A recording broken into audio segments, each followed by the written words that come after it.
நடிகர் ரியாஸ் கான் மற்றும் நடிகை உமாவோட மகன் ஷாரிக்கு குழந்தை பிறந்திருக்கு. இந்த ஹாப்பி நியூஸை சோஷியல் மீடியா மூலமா சொல்லியிருக்காங்க. பிக் பாஸ்ல கலந்துக்கிட்டது மூலமா ஷாரிக் மக்கள் மத்தியில் பிரபலமானாரு. ஒரு சில படங்கள்லையும் நடிச்சிருக்காரு. இப்படி இருக்கிற நிலையில ஷாரிக் பார்த்தீங்கன்னா மரியா ஜெனிஃபர்ன்றவங்கள 2024 வருஷம் ஆகஸ்ட் 8ஆம் தேதி கல்யாணம் பண்ணியிருந்தாரு. அதாவது கடந்த வருஷம் தான் இவங்களுக்கு கல்யாணம் ஆகியிருந்துச்சு.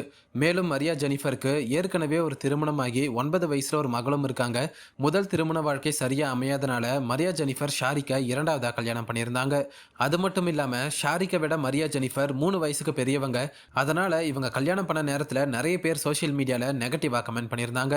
ஆனா அந்த நெகட்டிவ் கமெண்ட்ஸ் எல்லாம் இவங்க கண்டுக்கவே இல்லை. லைஃப் ரொம்ப ஹாப்பியா கொண்டு போயிட்டு இருக்காங்க. மற்றும் மரியா ஜெனிஃபரோட மகளையும் ஷாரிக் தன்னோட சொந்த மகளா தான் பாத்துக்கிறாரு. அந்த வகையில சில மாதங்களுக்கு முன்னாடி மரியா ஜெனிஃபர் பிரெக்னண்டா இருக்கிற ஹாப்பி நியூஸ் அனௌன்ஸ் பண்ணியிருந்தாங்க. அண்ட் பேபி ஷவர் ஃபங்க்ஷனை செம்ம கிராண்டா நடத்தியிருந்தாங்க. இந்த நிலையில ஷாரிக் மற்றும் மரியா ஜெனிஃபர் தம்பதிக்கு ஆண் குழந்தை பிறந்திருக்கு. இந்த ஹாப்பி நியூஸை ஷாரிக் இன்ஸ்டாகிராம்ல போஸ்ட் பண்ணி தெரிவிச்சிருக்காரு. அதுல அவர் என்ன சொல்லியிருக்காருன்னா, என் வாழ்க்கையோட காதலுக்கு இது வரைக்கும் இல்லாத ஒரு சிறந்த பரிசை கொடுக்கணும்னு ஆசைப்பட்டேன். அதனால என்னோட மினி வெர்ஷனை அவளுக்கு கொடுத்துருக்கேன். ஜூன் 28, 2025 எங்களுக்கு ஆண் குழந்தையை பிறந்திருக்குன்னு சொல்லி இந்த ஹாப்பி நியூஸை ஷாரிக் சொல்லியிருக்காரு. ஷாரிக் மற்றும் மரியா ஜெனிஃபருக்கு ஃப்ரெண்ட்ஸ் அண்ட் ஃபேன்ஸ் பலரும் வாழ்த்துக்களை சொல்லிட்டு வராங்க. எங்களோட விஷயத்தையும் சொல்லிக்கிறோம். உங்களோட விஷயத்தை கமெண்ட்ல சொல்லுங்க. அண்ட் இந்த மாதிரியான அப்டேட்ஸுக்கு நம்ம என்டர்டைன்மெண்ட் ஃபேக்டரி சேனலை சப்ஸ்கிரைப் பண்ணுங்க.